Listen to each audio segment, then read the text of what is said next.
আমাদের আজকের ভিডিওটা এই বাক্যটা নিয়ে ফোর্থ সেমের ক্যালকাটা ইউনিভার্সিটির যে সিলেবাস আছে তাতে এই কথাটা লেখা আছে। Continuity of A function at a point does not imply continuity in some neighbourhood of that point. এই ব্যাপারটা কি আমরা সেটা বুঝবো, কিছু উদাহরণ দেখব। আমি যদি বলি একটা ফাংশনের গ্রাফ আঁকো যেটা কোনো একটা বিন্দুতে কন্টিনিউয়াস, ধরো এই এ বিন্দুতে কন্টিনিউয়াস, তাহলে তোমার প্রথম উত্তরটা হবে এরকম কিছু একটা, এটা কন্টিনিউয়াস কিছু এঁকে দেবে, এখানে কোনো ভাঙা নেই। কিন্তু দেখো আমি বলেছিলাম খালি এতে কন্টিনিউয়াস হলেই হবে, কিন্তু তুমি এমন একটা কিছু এঁকেছো সর্বত্রই কন্টিনিউয়াস। আমি যদি বলি না সর্বত্র কন্টিনিউয়াস চাই না, তাহলে তুমি কি করবে, খানিকটাকে এখানে কিছুটা ভেঙে চুরে দেবে, এরকম কিছুটা করে দেবে। কিন্তু তাহলেও দেখো এই এটাকে ঘিরে খানিকটা জায়গা জুড়ে কন্টিনিউয়াস। আমি যদি বলি এমন একটা ফাংশন আঁকো তো গ্রাফ, বা অন্তত ফাংশন দাও যেটা কেবলমাত্র এতেই কন্টিনিউয়াস, এ থেকে তুমি যদি সামান্য এদিকে যাও সামান্য এদিকে যাও তাহলে সেখানে সেটা কন্টিনিউয়াস নয়। মানে যদি তুমি কোনো বি নাও, B strictly greater than A, তাহলে বিতে এটা ডিসকন্টিনিউয়াস হবে। মানে আমি বলছি যে কোনো বি নাও এর থেকে বড়, তাহলেই এই ঘটনাটা ঘটবে। এরকম আঁকতে পারবে। এবং শুধু তাই নয়, যে কোনো বি নাও এর থেকে ছোট, তাহলেও ডিসকন্টিনিউয়াস হবে, কেবলমাত্র এতেই কন্টিনিউয়াস। সেই জিনিসটা কিন্তু সম্ভব। ওই জন্যই বলেছে continuity of A function at a point এতে। তার মানে এই নয় যে কন্টিনিউইটির ব্যাপারটা ওর একটা নেইবারহুড ধরে চলবে। কিন্তু এরকম একটা উদাহরণ কায়দাটা না জানা থাকলে ভেবে বার করা কঠিন। আমরা এখানে সেটাই আলোচনা করব।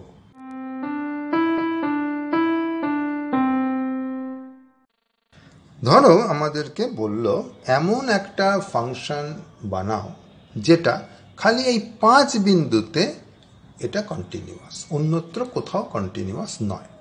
তার কায়দাটা খুব সোজা জানা থাকলে তুমি করবে কি, যে কোনো দুটো কন্টিনিউয়াস ফাংশন নেবে, যা খুশি দুটো কন্টিনিউয়াস ফাংশন নেবে যাদের ভ্যালুটা 5-এ সমান হবে।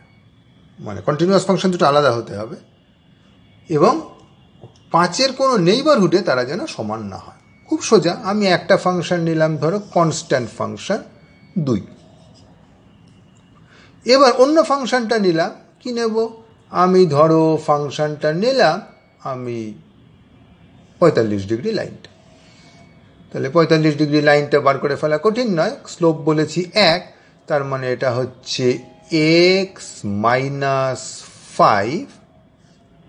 সেটা যদি হতো তাহলে সেই লাইনটা এখান দিয়ে যেত, 2 ঘর তুলে দেব, +2।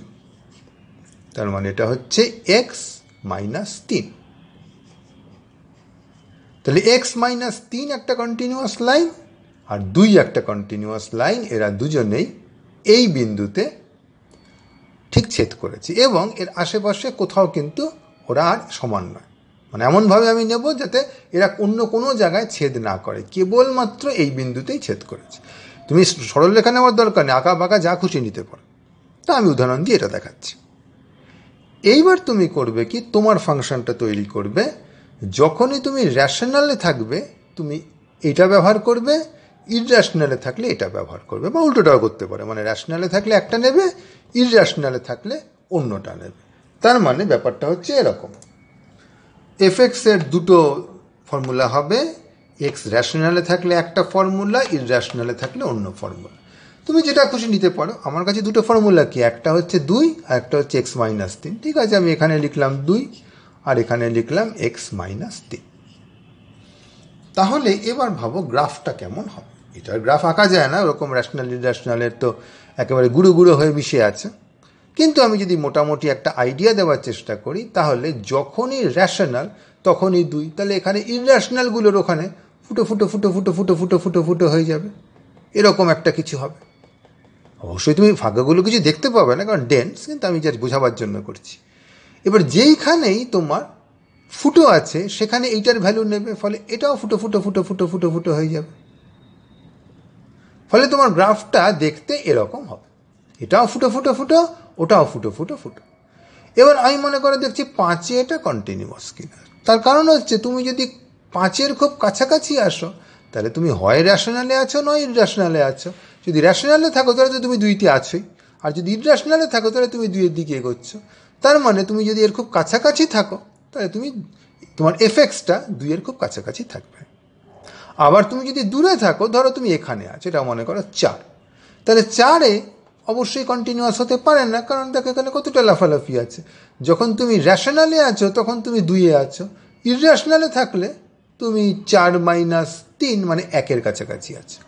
তাহলে তুমি র্যাশনালে থাকলে 2-এ, ইররেশনালে থাকলে 1-এ, তখন 1 আর 2 1 আর 2 1 আর 2 করে লাফালাফি চলছে নেইবারহুডের মধ্যে। ফলে এখানে এটা কন্টিনিউয়াস হতে পারে না। এটা ছবি দিয়ে বোঝাটা খুব একটা কঠিন না। এবার আমি এটাকে জাস্ট অঙ্ক কষে প্রমাণ করে দেখাচ্ছি।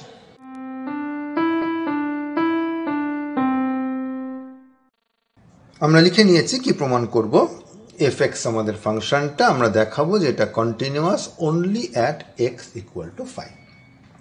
তাহলে প্রমাণটার দুটো অংশ হবে, একটাতে দেখাবো যে এখানে এটা কন্টিনিউয়াস, আর অন্য অংশে দেখাবো যে অন্য কোনো পয়েন্টে কন্টিনিউয়াস নয়।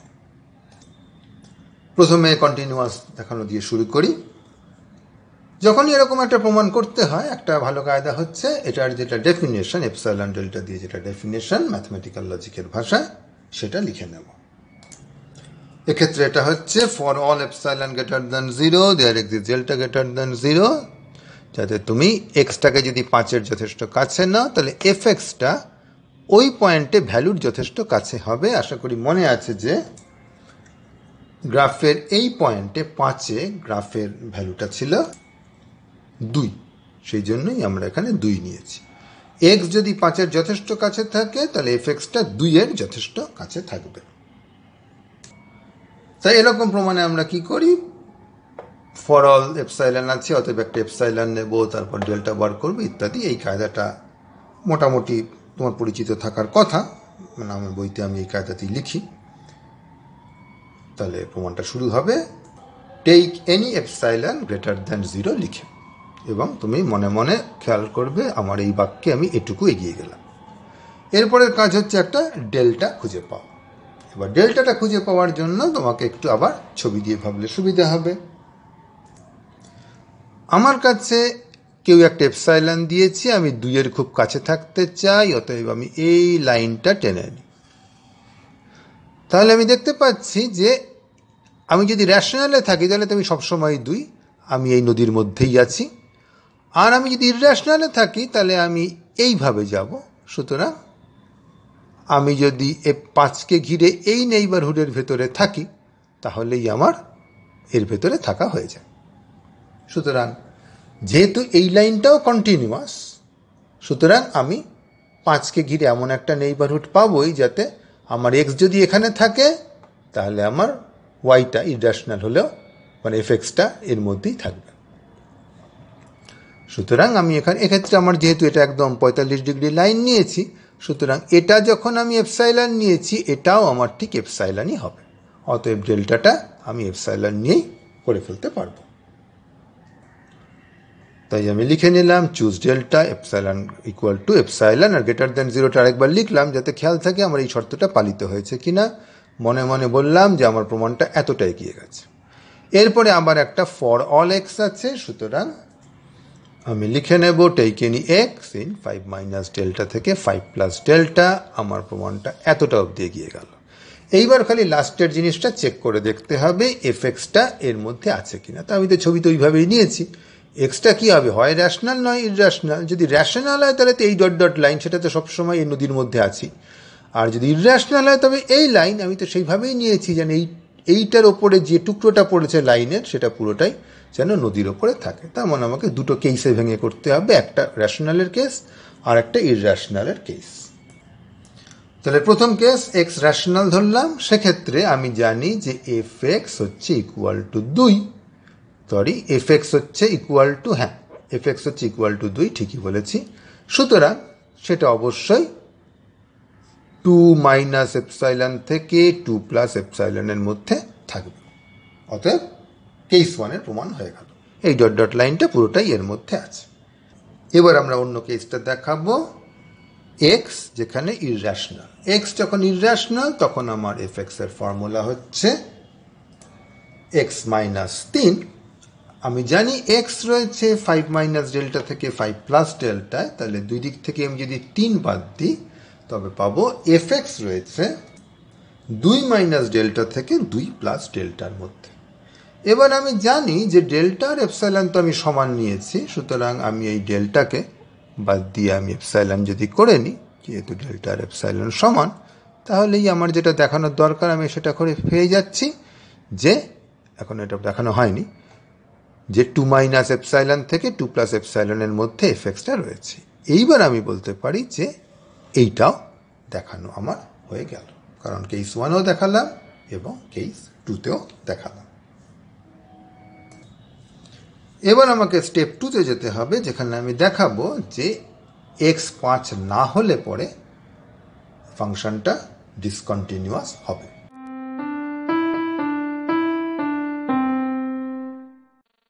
এইবার আমরা দেখাবো যে এফএক্স ইজ ডিসকন্টিনিউয়াস যদি এক্সটা 5-এর সমান না হয়। তো এখানেও আমরা সেই এপসাইলন ডেল্টা দিয়ে লিখে করতে পারি, তাহলে একটু জটিলতাটা বাড়বে, কারণ বুঝতেই পারছো প্রথম কথা হচ্ছে কন্টিনিউটির জন্যই অত বড় একটা লম্বা ছিল, তার আগে আবার একটা জুড়বে for all x not equal to 5। করা যায়, অবশ্যই করা যায়, একটু লম্বা হবে। তাই আমি এখানে আরেকটা কায়দা দেখানোর জন্য আমি এখানে যেটা করব সেটা হলো সিকোয়েন্সিয়াল ক্রাইটেরিয়ান দেখাবো। তার জন্য কি করতে হয় একটু চট করে মনে করে নিই। আমাকে যদি কেউ কোনো একটা ফাংশন দেয় gx এবং দিয়ে বলে যে এটা x সমান সমান বিতে কন্টিনিউয়াস কিনা, সেটা আমি সিকোয়েন্সিয়াল ক্রাইটেরিয়ান দিয়ে এভাবে করতে পারি। আমি যে কোনো একটা সিকোয়েন্স নেব xn, যাতে xnটা বিতে কনভার্জ করে। যদি আমি দেখি যে জিটা কন্টিনিউয়াস, তবে জানবে জি অফ xn নিলে পরে সেটাও ঠিক ওই জি অফ বিতেই কনভার্জ করবে। যদি যেটা কন্টিনিউয়াস হয় তবে সেটা হবেই। ব্যাপারটা বোঝা খুব কঠিন নয়, কারণ এক্সএনগুলো বিয়ের যত খুশি কাছে গেলে জি এক্সএনটাও জি বির তত খুশি কাছে যাবে। এটাই তো কন্টিনিউটির মূল ব্যাপার। এক্সটা খুব সামান্য বদলালে জি এক্সটা খুব সামান্য বদলায়, এটাই। সুতরাং যদি জিটা কন্টিনিউয়াস হয় তবে এটা হলেই এটা হবে। সিকোয়েন্সিয়াল ক্রাইটেরিয়ানের একটা উল্টো দিকও আছে, সেটা হচ্ছে যদি যে কোনো সিকোয়েন্স এরকম হলেই এক্সএন যদি যা খুশি সিকোয়েন্স নাও যেটা বিতে কনভার্জ করে, তখনই তুমি যদি এটা দেখো তাহলে আবার জিটাকে কন্টিনিউয়াস বলা যাবে। তা যাই হোক, আমরা সেটা নিয়ে এখানে মাথা ঘামাবো না। আমাদের দরকার হচ্ছে প্রথমে যেটা বললাম, জি যদি কন্টিনিউয়াস হয় তাহলে এক্সএন কনভার্জেস টু বি হলেই জি এক্সএনও কনভার্জেস টু জি বি হবে। অতএব আমি যদি এমন দেখাতে পারি যে এমন একটা সিকোয়েন্স আছে যাতে এক্সএনটা বিতে যাচ্ছে কিন্তু জি এক্সএনটা মোটেই জিবিতে যাচ্ছে না, তাহলে আমি বলতে পারি নিশ্চয়ই জি এক্সটা বি বিন্দুতে কন্টিনিউয়াস নয়। আমরা ঠিক সেই কায়দাটাই করব, কারণ আমরা কন্টিনিউয়াস নয়টাই দেখাতে চাইছি। তার মানে আমরা যেটা দেখাতে চাইছি সেটা হচ্ছে এটা, যে কোনো বি নাও যেটা 5-এর সমান নয়, তাহলে তুমি এমন একটা সিকোয়েন্স পাবে যে সিকোয়েন্সটা বিতে কনভার্জ করবে, কিন্তু এফ লাগালে সেই কনভার্জেন্সটা নষ্ট হয়ে যাবে। এরকম প্রত্যেকটা বির জন্য একটা করে সিকোয়েন্স দেখাতে পারলেই আমার কাজ চলে যাবে। তাহলে এবার দেখো, এটা বাক্যটা অনেকটা সংক্ষিপ্ত হয়েছে। আমি যদি ওই এপসাইলন ডেল্টায় যেতাম, বাক্যটা এরকমই একটা বাক্য হতো, কিন্তু বড্ড বেশি লম্বা হতো। তাই আমি এখানে এটা আমি ব্যবহার করব। তাহলে শুরু হয়েছে ফর অল দিয়ে, সুতরাং প্রমাণটা শুরু হবে take any b not equal to 5। আমি এই অবধি এগিয়ে গেলাম। এইবার আমাকে সিকোয়েন্সটা পেতে হবে, একটা দেয়ার এক্সিস্ট আছে, তার মানে আমাকে মাথা চুলকে খানিকটা ভাবতে হবে। আমি আমার গ্রাফটা এঁকে নিয়েছি। আমি যখন এই ফাংশনটা তৈরি করেছিলাম তখন আমার শর্ত কী ছিল, আমি দুটোই কন্টিনিউয়াস নিয়েছিলাম যারা এই বিন্দুতে ছেদ করে এবং অন্য কোনো বিন্দুতে ছেদ না করে। এখন বিটা আমি 5 ছাড়া অন্য বিন্দু নিয়েছি, সুতরাং এই ভ্যালুটা আর এই ভ্যালুটা অবশ্যই আলাদা। এই ভ্যালুটা কত? এই ভ্যালুটা হচ্ছে b-3 আর এটা হচ্ছে 2। যেহেতু বিটা 5 নয় তাই এরা অবশ্যই আলাদা দুটো ভ্যালু। এবার আমি করব কি, বিটা তো র্যাশনাল হতে পারে, ইররেশনাল হতে পারে। যদি বিটা র্যাশনাল হয় তার মানে এফ বিটা হচ্ছে 2। সেক্ষেত্রে আমি আমার এক্সএনগুলোকে কি নেব, সব ইররেশনাল ভ্যালু নেব। তাহলে ইররেশনালগুলো সব এটার কাছে এসে জড়ো হবে, আমার এফ বিতে এটা যাবে না। আবার যদি আমার বিটা ইররেশনাল হয় তাহলে এফ বিটা হচ্ছে এটা, এই বি-3। সেক্ষেত্রে আমি আমার এক্সএনগুলো সব র্যাশনাল নেব, তাহলে ওরা এইটার কাছে এসে জড়ো হবে, এটার কাছে জড়ো হবে না। এটাই হচ্ছে আমার প্রমাণের কায়দাটা। এবার লিখে ফেলা যাক, বি যদি র্যাশনাল হয় তাহলে আমি তৎক্ষণাৎ পেয়ে যাচ্ছি যে এফ বি হচ্ছে 2। এবার আমি কি করব, এক্সএনটাকে নেব সব ইররেশনাল দিয়ে তৈরি, যেটা বিতে কনভার্জ করে। এরকম কি পাওয়া যাবে? হ্যাঁ যাবে, কারণ ইররেশনালরা ডেন্স। সুতরাং ইররেশনালের মধ্যে দিয়ে তুমি যে কোনো রিয়েল নাম্বারকে অ্যাপ্রোচ করতে পারো। যেহেতু ইররেশনালস হচ্ছে ডেন্স ইন আর, তাই এমন একটা সিকোয়েন্স পাবে যার ইররেশনালের মধ্যে রয়েছে এবং এক্সএন বিতে কনভার্জ করে। ব্যাস, এই যে আমি এক্সএনটা পেলাম, এইটাকেই আমরা নেব। সেটা একটু নিজের কাছেই মনে রাখার জন্য তুমি লিখে নিতে পারো, চুজ দিস এক্সএন। এগুলো না লিখলেও কিছু এসে যায় না, কিন্তু এটা হলো কি নিজের কাছেই খেয়াল থাকবে। যখনই ফর অল থাকে আমি একটা টেকেনই লিখি, যখনই দেয়ার এক্সিস্ট থাকে আমি একটা চুজ দিস লিখি। তাহলে পট করে স্টেপ স্কিপ করে যাওয়ার সম্ভাবনাটা কম থাকে। একটু ওস্তাদ হয়ে গেলে তুমি এটার পরই এ কথাটা নাও লিখতে পারতে।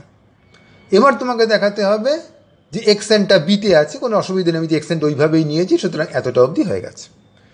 এইবার এফএক্সএনগুলো কি আছে, যেহেতু এরা সবাই ইররেশনাল, সুতরাং এফএক্সএনগুলো হচ্ছে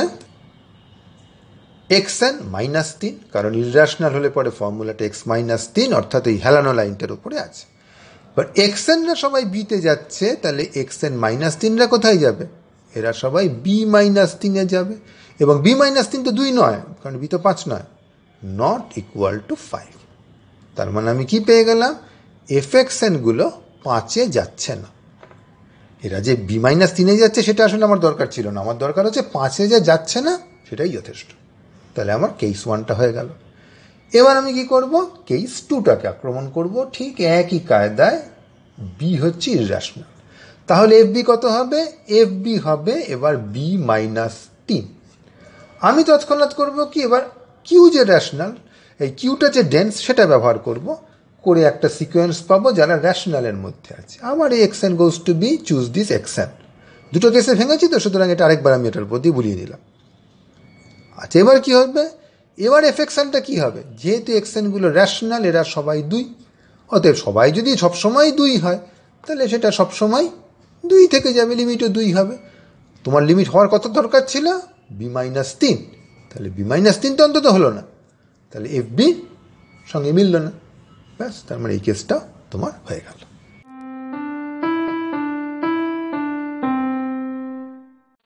অনেক সময় কি হয়, অঙ্কের প্রমাণের এই ধাপগুলোতে মাথায় এত গুলিয়ে যায় যে মূল ধারণাটা যায় ঘেটে।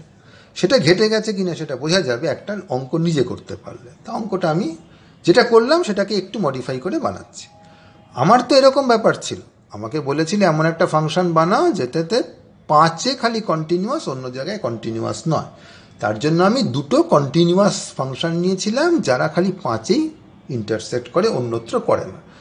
আমার এই যে স্ট্রেট লাইন নিয়েছি এগুলো কিছুই দরকার ছিল না। যদিও তোমাকে যদি কেউ করতে বলে তুমি ন্যাচারালি এমন কিছু একটা নেবে যেটা তোমার কাছের পক্ষে সহজ হয়, কিন্তু তুমি যদি এরকমও কিছু একটা নিতে গল্পটা তাও একই থাকতো, তোমার প্রমাণ সবই মূল ধাপগুলো কিন্তু একই থাকতো। তাহলে আমরা দেখি সেইটা আমরা লিখে প্রমাণ করতে পারি কিনা। আমি তোমাকে স্টেটমেন্টটা বলে দিচ্ছি, 5-এরও কোনো গুরুত্ব নেই, এটা যে কোনো বিন্দু হতে পারে। তাহলে আমি শুরু করব কি নিয়ে, আমি শুরু করব লেট এ বি ইন আর, যে কোনো বিন্দু।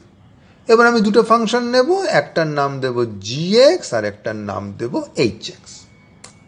লেট জি আর এইচ, দুজনেই আর থেকে আর বি কন্টিনিউয়াস ফাংশনস। আমি চাই যেন ওরা কেবলমাত্র এতে ইন্টারসেক্ট করে, অন্য কোথাও না করে, such that G A equal to H A, এতে হলো এতে ইন্টারসেক্ট করে এবং অন্য কোথাও না করে। For all x not equal to a, g x আর এইচ এক্স যেন সমান না হয়। আচ্ছা, এইবার আমি ওরকম র্যাশনালের সময় জি নেব, ইররেশনালের সময় এইচ নেব, করে একটা ফাংশন বানাবো। লেট এফ এক্স বি জি এক্স যদি এক্সটা কিউতে থাকে আর এইচ এক্স যদি এক্সটা কিউ কমপ্লিমেন্টে থাকে। তাহলে আমরা জানি কি বলতে চাইছি, আমরা দেখা দেবো যে এফটা কন্টিনিউয়াস হবে কেবলমাত্র এ বিন্দুতে। Show that f x is continuous only at x equal to a. প্রমাণটার এখানেও দুটো অংশ, এক্স ইকুয়াল টু এতে কন্টিনিউয়াস দেখানো এবং x not equal to a হলে ডিসকন্টিনিউয়াস দেখানো। যে প্রমাণটা করেছি এক্স্যাক্টলি সেই আর্গুমেন্টগুলোই সব কাজ করবে, কিন্তু ওখানে একটু সহজ করে নিয়েছিলাম জীবনটা, জি এক্সটাকে কনস্ট্যান্ট ধরেছিলাম, এটাকে স্ট্রেট লাইন ধরেছিলাম, এগুলোর জন্য কিছু কিছু সিম্পলিফিকেশন এসে গেছিলো। কিন্তু এটা একইভাবে করতে পারা উচিত, যদি এটা পারো একমাত্র তাহলেই বুঝবে আমার আগের প্রমাণটা তোমার মগজে ঢুকেছে।